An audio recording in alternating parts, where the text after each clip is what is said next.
Moi, je suis fils d'ouvrier. Je me rappelle quand il se trouvait que ça allait assez bien à l'école. Et ma mère me disait, écoute, toi, tu seras peut-être ouvrier comme ton père, mais au moins, tu sauras t'exprimer face au patron. Donc, il y avait cette chose-là, c'est-à-dire qu'on puisse au moins s'exprimer. Et moi, ce que j'aimerais, c'est qu'au-delà du fait de s'exprimer, qui est une chose première, importante, quand je vois comme syndicaliste, quand on fait des coups de main, ça peut être tout simplement faire une lettre. Non pas que les personnes ne sachent pas écrire, ça peut arriver, mais elles ne savent pas écrire leur patron. Si moi je fais une lettre pour le syndicat, dans la semaine j'ai la réponse. Voilà, donc savoir s'exprimer, c'était la première chose. Mais quand on est à ce niveau-là, et qu'on en est toujours à ce niveau-là, et qu'on voit le pas qu'il faut faire, c'est-à-dire pas seulement s'exprimer, mais savoir aussi réfléchir avec les autres, savoir chercher l'information,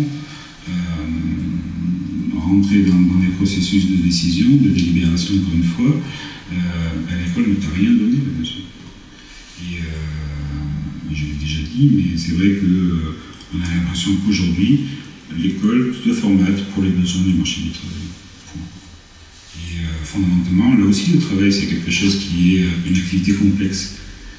Mais aujourd'hui, pour n'importe qui, un travailleur ou un salarié du nettoyage, quand ils font du nettoyage de 5 mm dans une boîte, ils ne sont pas simplement une espèce de bras qui tient un aspirateur ou tel autre instrument. Ils savent pourquoi ils sont là, comment ça se fait, comment ils se font voir aussi. Enfin, je veux dire, il y a des finalités, il y a tout un tas de choses qui se mettent en place.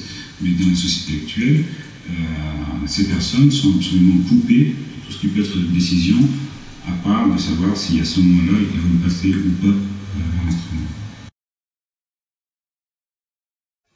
Il n'y a pas de société, où il n'y ait pas quelque chose de l'ordre de l'action contre. Voilà. C'est pour ça que je dis qu'il n'y a pas de société avec Grover.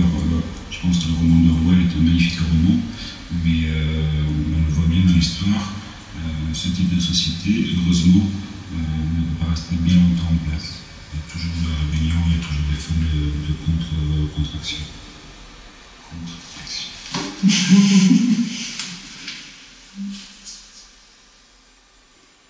Et donc il y a toujours des gens qui ne réagissent pas, mais qui ne sont pas forcément contents non plus. Oui, mais alors là, on tombe sur le problème, on va dire le problème inverse, c'est-à-dire que les gens qui ne sont pas contents, mais qui n'agissent pas, c'est-à-dire qui ne se mettent pas en situation d'agir, c'est-à-dire encore une fois de prendre contact avec d'autres personnes, de réaliser des choses ensemble, ça c'est la graine du fascisme. C'est-à-dire que ce sont des gens qui, à ce moment-là, ne sont pas contents et demandent à ce qu'un pouvoir fort les débarrasse de leur mécontentement. Et donc ils ne prennent absolument pas en charge leurs affaires. Et là, ils délèguent du pouvoir. Ils délèguent du pouvoir, mais parce que là, ils ont une manière de protestation qui est de l'ordre de la faiblesse totale. C'est l'impuissance qui devient une puissance, parce que là, on est non pas de l'ordre de la délégation du pouvoir qu'on n'aurait pas, mais de l'ordre de la délégation d'un pouvoir qu'on veut fort.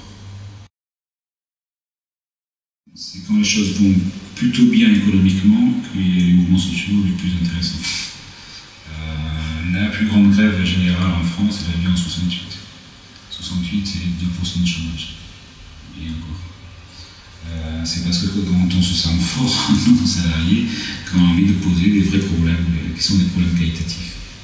C'est pas, je veux dire, derrière la question de savoir le revenu, c'est de vivre un peu mieux, d'être moins dans la galère. La période de 68, des années 70, c'est des périodes où on pose le problème de l'autogestion, de vivre et travailler au pays, de jamais plein plus de travailler 8 heures sur la chaîne, etc. Enfin, donc on pose des problèmes qualitatifs.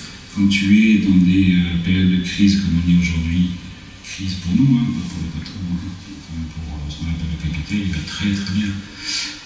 Donc quand on est dans les périodes de crise comme on les vit depuis maintenant plus de 20 ans, eh bien le qualitatif reste à la baisse. Voilà, de l'ordre du domaine de la survie.